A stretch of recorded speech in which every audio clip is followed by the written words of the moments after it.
You can follow this story by reading the subtitles, or you can leave the audio playing while you do other things, or even to help you sleep.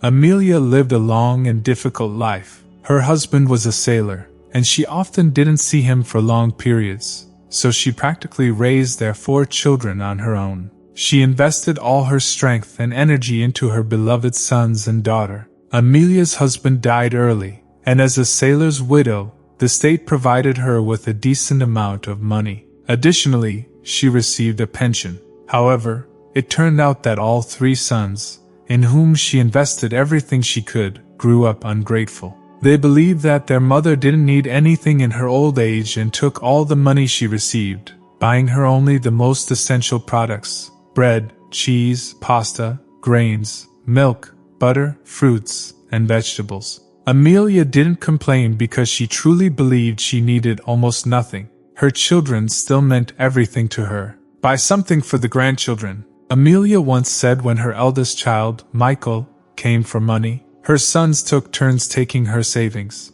Certainly, he nodded, preparing to leave. It's just a pity that I hardly ever see them, she said wistfully. It's okay, Mom. You know they're always at school. They don't even have time to hang out with friends, and it's not close for them to come to you. I understand. Of course, I live on the outskirts and you're in the center, but sometimes you could bring them over, couldn't you? I miss them so much, the old woman admitted, looking plaintively at her son. Maybe we'll bring them over during the holidays if we don't go anywhere. Michael rudely replied, quickly pecked his mother on the cheek, got into the car, and drove away. Amelia sighed again. Usually, during the holidays, Michael and his wife and 2 children went abroad. The middle son, Lucas, had no children yet. He and his wife worked constantly, wanting to save money for a new house. The youngest son, Matthew, had only recently graduated from university and was not yet married. He was actively looking for a job and also needed money.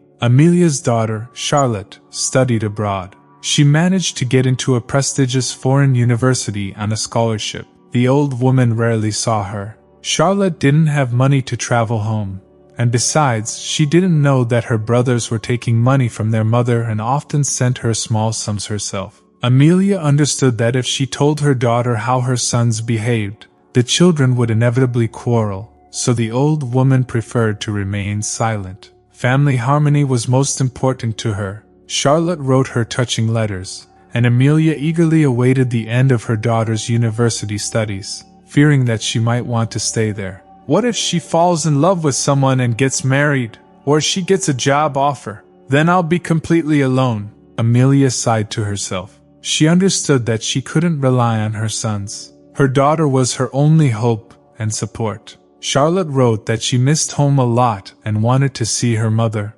brothers, and friends as soon as possible, which somewhat reassured the old woman. Amelia carefully kept her daughter's letters in a beautiful box. The sons came for money and brought groceries once a month. On one of his visits, Lucas took the money and hurried to the airport. He had an important business meeting in another city. He told his mother that his assistant would bring groceries in the morning. However, busy Lucas completely forgot to warn him. In the morning, Amelia tried to call her son, but his phone was turned off. The eldest son, Michael, and his family had gone to the seaside, and the youngest, Matthew, had gone to a music festival with his friends. The woman checked the cupboards and realized there were no groceries left. She wanted to go to her neighbor and ask for something, but the neighbor had gone to visit her children. The poor old woman couldn't think of anything better than going to the square near the market. There, she began asking passers-by to buy her bread.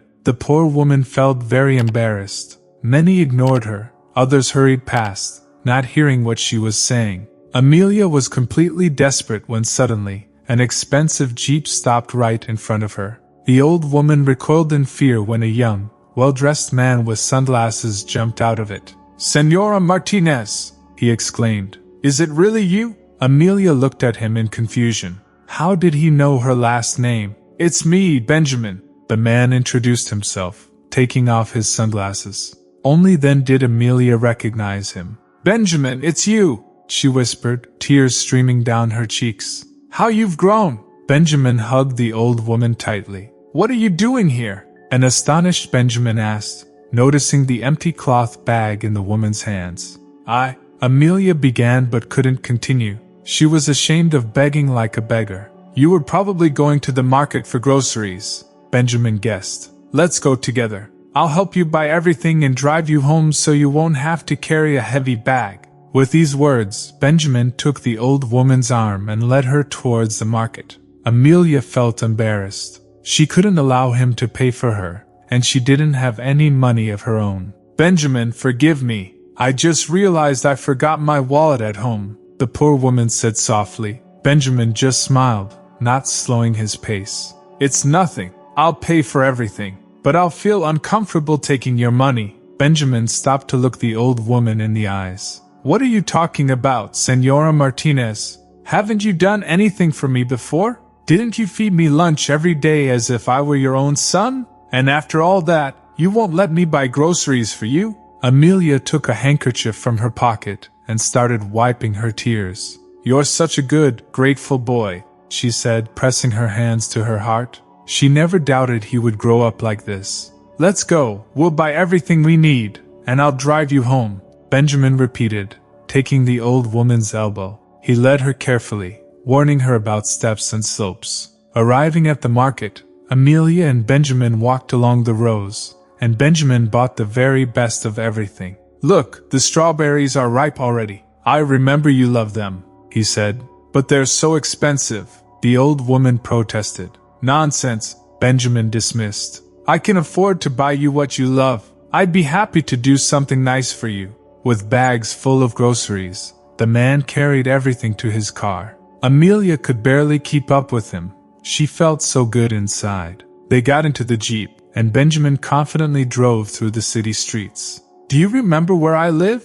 Amelia asked. Of course, Senora Martinez. I lived next to you for over 10 years, Benjamin replied, a tinge of sadness in his voice. Amelia nodded. Benjamin was the son of her neighbors who lived in the house across the street. They weren't a happy family. They often drank and argued. Benjamin suffered too. He was scolded, and his father often raised his hand against him. The boy would run away from home and hide at Amelia's. He could play with her children all day, and unlike her own sons, he always helped Amelia in the kitchen when she needed it. Charlotte also spent a lot of time with them while Michael, Lucas, and Matthew played in the yard, refusing to come indoors. Benjamin was completely different, thoughtful and attentive. Senora Martinez, the man said, bringing Amelia back from her memories. How is Charlotte? Has she married yet? The old woman looked at the man. He was looking at the road, but she could see he was eagerly awaiting her answer. She's studying abroad. She applied to university herself and got a scholarship, Amelia proudly replied. Benjamin smiled. I always knew she was capable, he whispered. Amelia nodded, gazing at his handsome profile. Benjamin was driving without his glasses, and now the old woman could see that his eyes were clouded as if he was somewhere far away, lost in his memories. He turned on the radio, and a gentle melody flooded the car interior. A retro wave was playing. Amelia closed her eyes, and memory carried her back many years. She vividly remembered Benjamin as a boy. Yes, she always felt sorry for him when his parents argued. The whole neighborhood knew about their fights. Benjamin, the only son, often bore the brunt of it. He would come to Amelia with bruises. As a child, the boy was clumsy and unusually tall for his age. His unruly black hair stood up in a tuft at the back of his head. No matter how he tried to smooth it down, the tuft wouldn't disappear. Benjamin had beautiful hazel eyes shining with liveliness, but sometimes Amelia could clearly see sadness in them. Her sons didn't reject the boy. They let him play tag, hide and seek, and other games with them. However, Benjamin preferred Amelia's company. Sitting in the kitchen beside her and helping her with cooking was his favorite pastime. The boy diligently rolled out dough for pies, chopped vegetables for soup, and mashed boiled potatoes for puree. Charlotte also constantly hovered in the kitchen, unable to tear herself away from her mother and Benjamin, with whom she had formed a special bond from the first days. They understood each other without words and were very interested in each other. Benjamin was naturally curious. He loved astronomy, knew almost all European capitals, and could spend hours telling various interesting facts he learned at school or from newspapers he found near the neighbor's trash bin. Senor Torres, knowing that the neighbor boy liked to read, deliberately left old newspapers for him. Sometimes Benjamin got hold of books too, which he read cover to cover, and it didn't matter to him what kind: romance novels, science fiction, adventures, or scientific essays. Charlotte listened to Benjamin with her mouth open, and Amelia too was sometimes very impressed by his knowledge. Her life became bright and interesting with the appearance of the neighbor boy in it. She and Charlotte eagerly awaited Benjamin's arrival every day. The boy wore the poorest clothes, a faded t-shirt and worn-out shorts. The sandals, which he never took off, were worn out, and Benjamin had almost outgrown them. He constantly stubbed his toes on things, and Amelia even offered to buy him new shoes, but Benjamin just shook his head.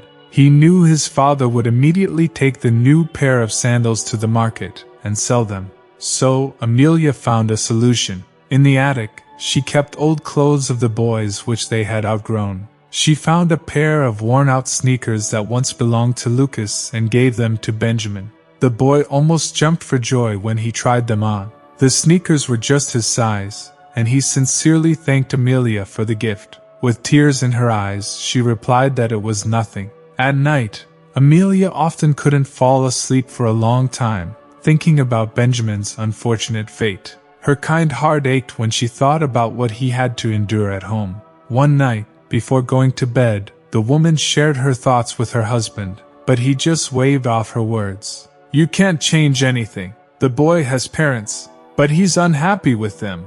They mistreat him, and his father even sometimes uses a belt. Still, they are his parents. Besides, even if you wanted to adopt him, we couldn't afford another child. We already have enough hungry mouths to feed in this family," her husband reasonably remarked. "But Benjamin eats very little," Amelia retorted. "Look at how skinny he is. This is a pointless conversation." Her husband cut her off and turned to the wall with the intention of falling asleep. Amelia just sighed. Her heart refused to listen to the arguments of reason. She didn't know that another heart in her house was also singing for Benjamin at that time. Charlotte was growing up, and Amelia began to notice the way she looked at the poor neighbor with her eyes. It didn't bother her much because she knew Benjamin was a decent boy and would never allow himself to hurt her daughter. When Charlotte turned 14, Amelia arranged a real celebration for her. She personally baked a cake, decorating it with her favorite strawberries and whipped cream.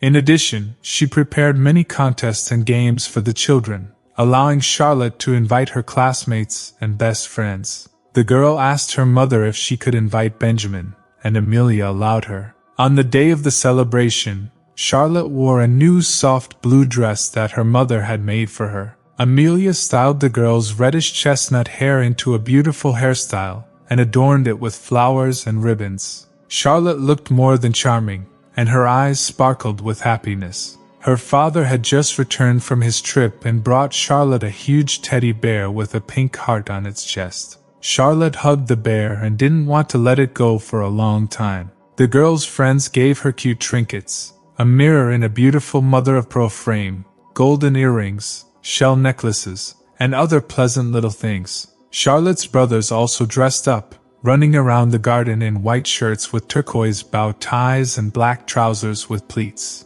Amelia flinched every time one of them fell, afraid the boys would tear their neat pants. Charlotte eagerly awaited Benjamin. It was evident from the glances she cast towards his house. Finally, the boy arrived. He was also dressed up, wearing a pale blue short-sleeved shirt and slightly short gray trousers, the ones he wore to school. In his hands, the young man held a worn-out book about princesses that he had gotten from a bookseller, a bouquet of wild daisies, and a box of chocolates. He couldn't afford more, but Charlotte was very pleased with Benjamin's gift. The celebration was a great success. The kids had a wonderful time playing and dancing in the garden. When it got dark, Amelia called everyone inside and turned off the lights. Amidst singing, she solemnly brought out the cake with 14 lit candles. Charlotte made a wish, stealing a glance at Benjamin, and blew out the candle flames. Amelia began to cut the cake and distribute it to the guests. She didn't notice when her daughter and Benjamin disappeared. "Where's Charlotte?" Matthew, the younger one, asked 10 minutes later. "Why isn't she eating the cake?" For a moment, Amelia felt a stab of unknown premonition in her heart, but she didn't give it any importance. "Go look for her, son," she replied. Matthew jumped up from the table and ran into the garden. Michael and Lucas followed him, and a few minutes later, the peaceful flow of the celebration was disrupted by cries, whistles, and angry shouts. Frightened, Amelia rushed to see what had happened. Amelia and her husband rushed into the garden to find out what was going on. Charlotte sat on the swing with her hands over her face. Benjamin stood slumped beside her. Matthew was crying and Michael and Lucas clenched their fists. Their faces were twisted with rage. "It wasn't his fault," Charlotte sobbed. "What happened?" Amelia cried out, feeling her heart constrict. "Benjamin molested her," Michael replied sharply. "That's not true," Charlotte exclaimed, pulling her hands away from her ridden face. "We saw everything. You kissed him on the lips," Lucas shouted. Matthew cried harder. "What?" Amelia's husband exhaled. "What were you doing, Charlotte?" The girl jumped up from the swing and rushed into the house. Amelia stood like a stone. Benjamin did not raise his eyes from the ground, 3 years older than her. Amelia's husband shouted to the young man, "How dare you? You wanted to seduce her." Benjamin quickly shook his head. "I didn't want to do anything like that. I didn't realize how it happened." Charlotte's father clenched his fists, and his face turned red with rage. "Get out of my house now, and don't ever set foot here again." He grabbed him by the collar and dragged him toward the gate. Amelia wrung her hands, begging her husband to calm down, but he heard nothing. He threw Benjamin outside like a puppy and slammed the gate loudly. "How shameless!" he shouted, and turning to his wife, he shouted irritably, "It was you! You took a snake to your bosom. You welcomed him, and now he's got the nerve to go after our daughter." Amelia pulled herself together. "Boys, go to your rooms," she said to her sons. "I'll clean up later, but now I'll go up to Charlotte and talk to her." Her husband gave her an angry look. "I don't care what she says," he said and added, "I have already said that he will never set foot in my house again. This is my last word, period." With these words, he went into the house. Amelia followed him with a heavy heart and immediately went up to Charlotte's room. From behind the door, she heard her daughter crying. Amelia knocked softly and entered. She sat down on the edge of the bed and gently stroked her daughter's back. "Charlotte," she whispered, "no one blames you for anything. Just please tell me what really happened. Your father thinks Benjamin tried to seduce you. Is that true? Answer me, please. It's very important." Charlotte lifted her head from the pillow and sobbed,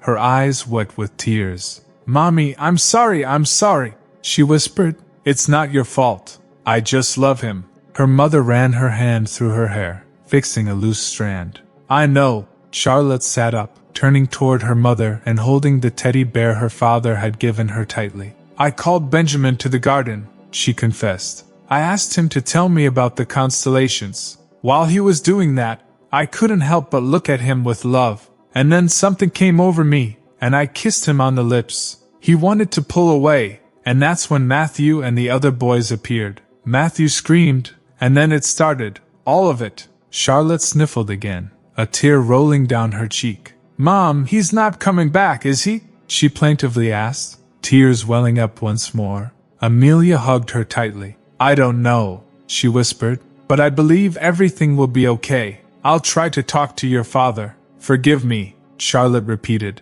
"I shouldn't have done it." Amelia hugged her daughter even tighter. "It's okay. You're in love with him, after all." She didn't respond to the kiss. Charlotte cried harder. Amelia briefly pulled back to look into her eyes. "You're still too young, Charlotte. It's too early for you to think about love. Benjamin is older than you. He understands that." "I know," the girl replied through her tears. "But I can't help it. I love him so much." Amelia didn't know how to help her daughter, so they sat there holding each other tightly until Charlotte fell asleep, comforted by her mother's warmth and support. Amelia gently covered the sleeping girl with a blanket, and turning off the light, left the room. In her own bedroom, She tried once again to talk to her husband, but he remained stubborn. With a heavy heart, Amelia went downstairs to clear the table and wash the dishes. The next morning, nothing had changed. Her husband remained adamant. Charlotte didn't leave her room.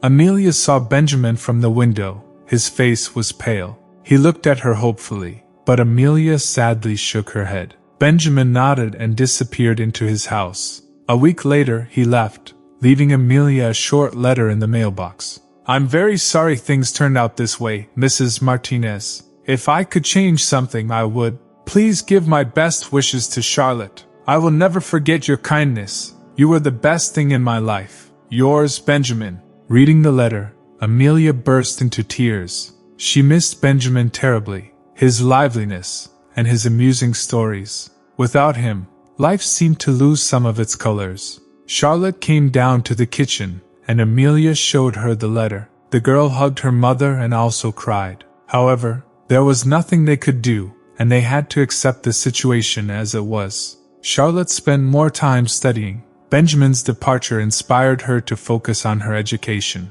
Now, the girl had a dream to enroll in a foreign university and leave, just like her beloved. Benjamin's image inspired her to new successes and achievements. In the end, everything turned out the way Charlotte wanted. Amelia was very happy, although it was hard for her to part with her daughter and let go of her beloved child. She couldn't help but admit to herself that she loved and cherished Charlotte more than anyone else. Her boys seemed to live their own male lives. It was a pity that her husband was rarely home and spent little time with his sons. Perhaps then they would have grown up to be more noble and decent people. Amelia sighed and returned to the present. What was done was done. The past couldn't be undone. Benjamin had already arrived at her house and parked nearby. He helped the old woman out of the car, then took grocery bags out of the trunk and carried them into the house. Amelia hurried after him to open the door and let the man in. When Benjamin entered the hallway, he looked around and, sighing, said, "Nothing has changed here. Even the smell is the same, the scent of cherry blossoms. It haunted me at night for so long." With these words, Benjamin sighed again. "I miss you too," Amelia admitted. In response, the man carried the groceries into the kitchen and was about to say goodbye and leave, but the old lady wouldn't allow it. She sat him down at the table and said, "You're not going anywhere until you've had my pancakes. I remember how much you used to love them, Benjamin." Benjamin chuckled. "All right, Senora Martinez, I'm in no hurry." Amelia began unpacking the groceries and putting them away in the cabinets and fridge. "While I cook, tell me about yourself. How have you been? What do you do?" she asked. Benjamin smiled. "I've been living quite splendidly," he replied. "I'm doing what I love most in the world." "And what's that?" Amelia asked, taking out a pink mixing bowl from the cabinet. "I've become a chef," Benjamin confessed. "When I left, I enrolled in college in the neighboring town. After my studies, I returned here." "Oh, you always loved helping me," Amelia exclaimed, throwing a joyful glance at him. "Yes, you've been a great inspiration to me. It was in your kitchen that I realized my calling," Benjamin admitted. Amelia felt warmth spread through her heart. She cracked some eggs into the bowl, added sugar, and began whisking the mixture. "I enjoyed cooking for someone else. Not to boast, but I've become not just any chef, but a real head chef," Benjamin continued with a laugh. Amelia smiled. "Is that so?" "Yes,"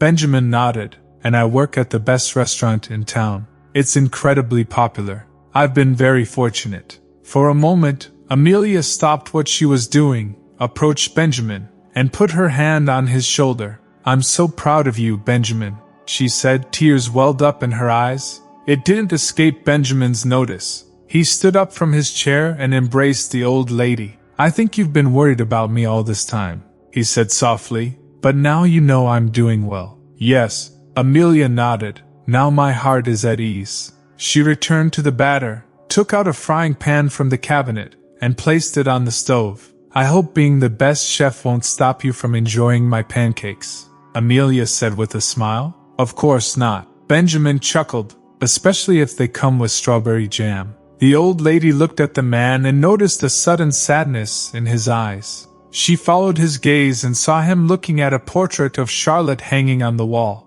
"She missed you terribly too," Amelia confessed. Benjamin hung his head. "I'm sorry things turned out the way they did," he said quietly. "I still feel ashamed." "You're not to blame for anything," the old lady replied, shaking her head. She flipped a pancake and cast a sympathetic glance at him. "All this time, I've been afraid you might think I took advantage of this situation with her, but I would never. I respected you and her too much," Benjamin said. Amelia shook her head again. "I've never blamed you for anything, Benjamin. Charlotte fell for you head over heels and didn't realize the consequences of her impulsive actions." Benjamin nodded, sighing heavily. "The thing is, Amelia had a startling realization. "You loved her too," she exclaimed. "Yes," Benjamin admitted. "I was planning to wait until she turned 18, and then I wanted to ask for her hand in marriage." Amelia couldn't believe what she heard. "Is it true, Benjamin?" "Absolutely true," the man confessed. "But a lot could have changed in 4 years. Charlotte could have become interested in someone else. She was just a child back then." "I understand that," Benjamin replied, "but I believe that we were meant for each other. I planned to go to school and find a good job to support the family." "Well, you succeeded in that," the old woman smiled. "But I never did start a family." Benjamin sighed, not lifting his eyes to the woman. They fell silent for a moment, and Amelia felt that the man wanted to tell her something else, something very important. "I still love Charlotte," Benjamin finally admitted. "I couldn't forget her. At night, I often try to imagine what she's like now." Amelia took another pancake from the pan, turned off the stove, and approached the man. "My poor boy," she simply said. She placed a plate of pancakes and a bowl of strawberry jam in front of Benjamin, then poured him some coffee and sat down next to him. But before the man could even finish his first serving, the doorbell rang. Amelia hurried to the hallway. When she opened the door, she couldn't believe her eyes. Charlotte was standing on the doorstep. "Mom, thank God you're okay," she exclaimed, hugging Amelia. "What are you doing here, dear?" the old woman exclaimed in surprise. Her day was full of surprises, and she hadn't recovered from the first one yet, meeting with Benjamin. "I came to see you," the girl replied indignantly, brushing her bangs from her face. "Mom, can I at least come in?" Amelia felt embarrassed and let her daughter in. Relief washed over her, having helped her forget her dire situation she was in that morning. Now the old woman struggled to remember that 3 hours ago, she had been begging for alms in the square. "I never thought my brothers were such low, vile, and dishonest people," Charlotte angrily blurted out, throwing her bag on the floor. Amelia lowered her gaze. "You know everything?" she asked in a subdued voice. "Thank God, yes," Charlotte replied, unbuttoning her jacket and casually hanging it on a hook. "Early this morning, I was beside myself. A strange anxiety was driving me crazy. I called you a dozen times, but you didn't answer. Then I called Lucas, and he suddenly remembered and accidentally let slip that he forgot to leave groceries for you.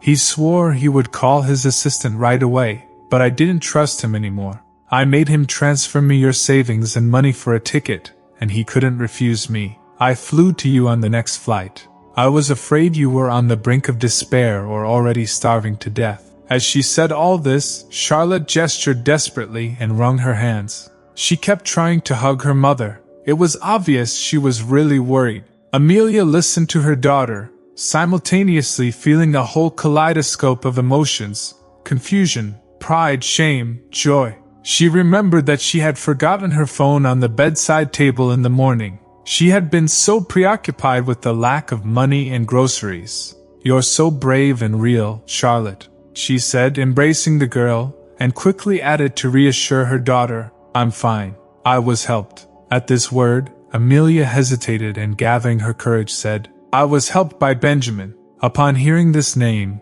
Charlotte turned pale. "What did you say, Benjamin? That man?" "Well," when the old woman nodded in response, the girl staggered and nearly fell. Only now did Amelia realize that they were still standing in the hallway. "Sweetheart, why are we standing here in the hallway? Let's go to the kitchen. He's still there." Upon hearing this, Charlotte frantically rummaged in her purse for a mirror and lipstick. Amelia smiled and said, "You look beautiful." Charlotte nodded excitedly and followed her mother into the kitchen. Benjamin stood up in amazement when he saw her. Without taking his eyes off her, he thought she looked even more beautiful. Charlotte also silently looked at him. Then the ice broke, and the young people hugged. "I miss you so much," Benjamin admitted. "I miss you too," Charlotte replied shyly. "Forgive me for everything." Benjamin affectionately ran his hand through her hair. "And you forgive me for leaving?" Charlotte felt like she was about to cry.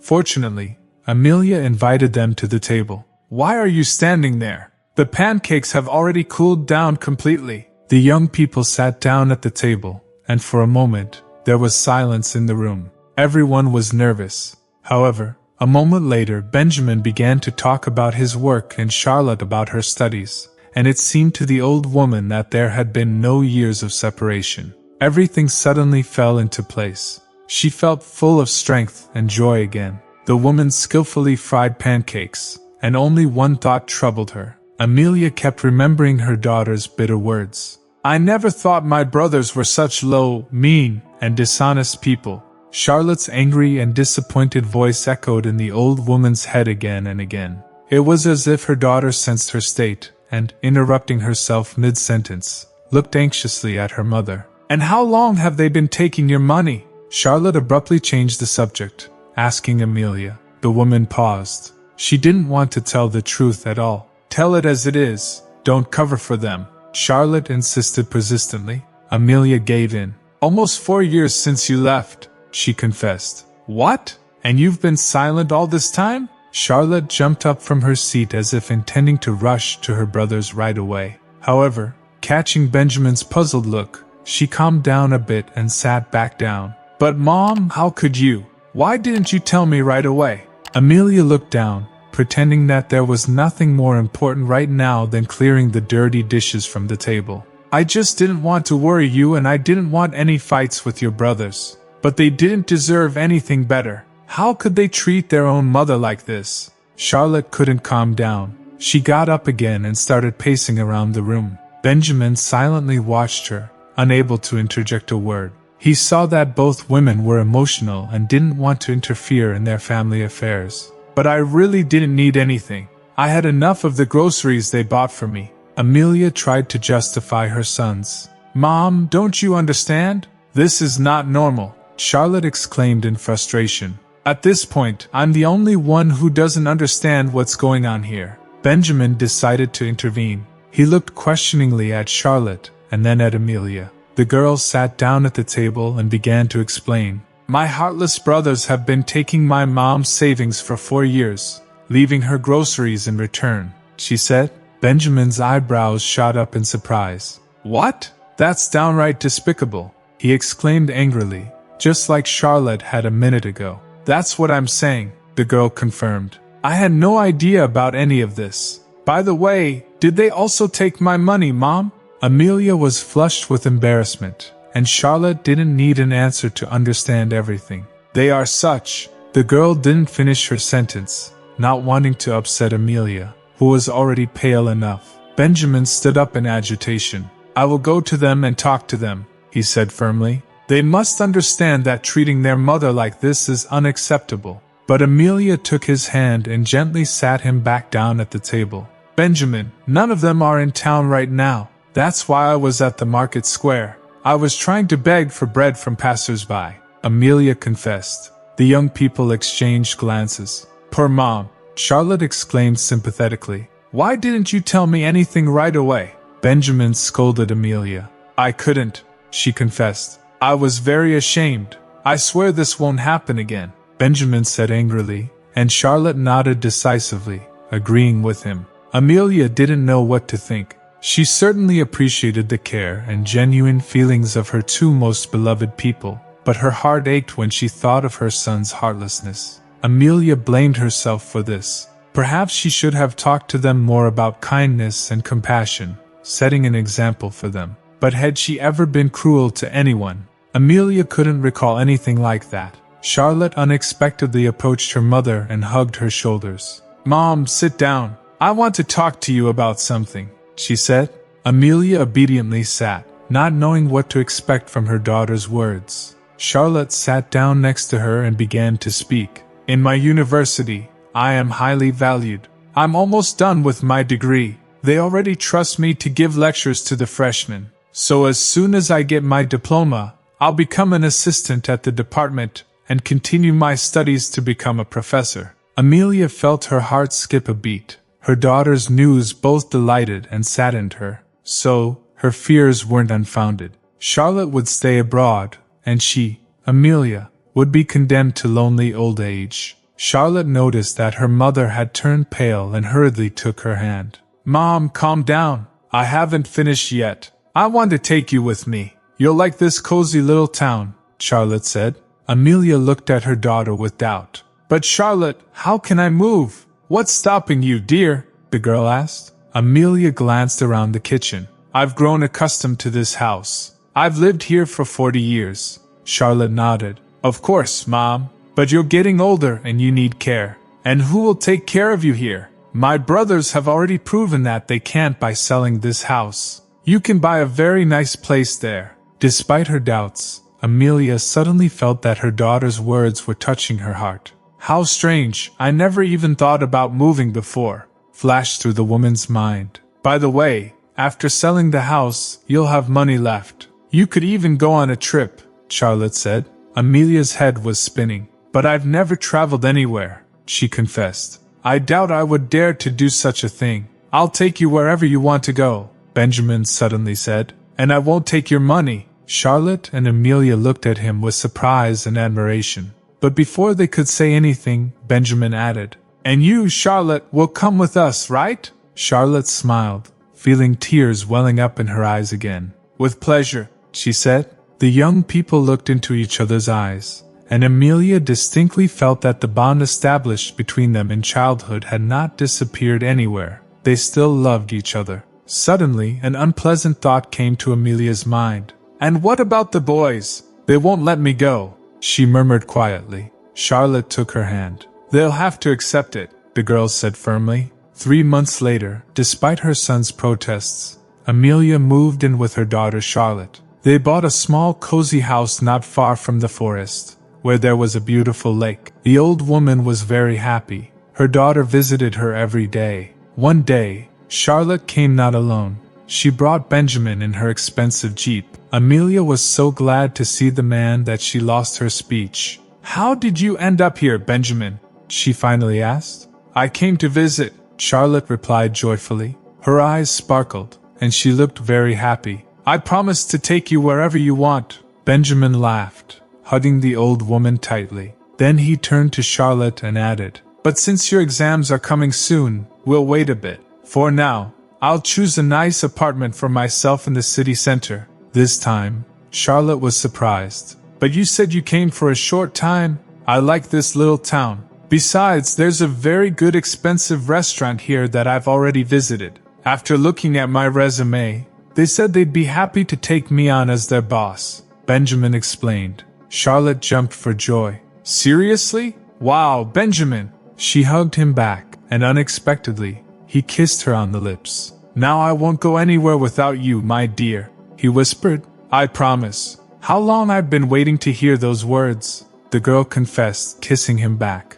Amelia smiled and invited the children into the house. She baked pancakes again, and the young people immediately pounced on them. Amelia watched as they laughed and smiled at each other, imagining that her dearest dream would come true very soon. She already saw herself sitting in the living room and reading kind children's tales to her grandchildren. Amelia closed her eyes for a moment and felt absolutely happy because the closest people were by her side.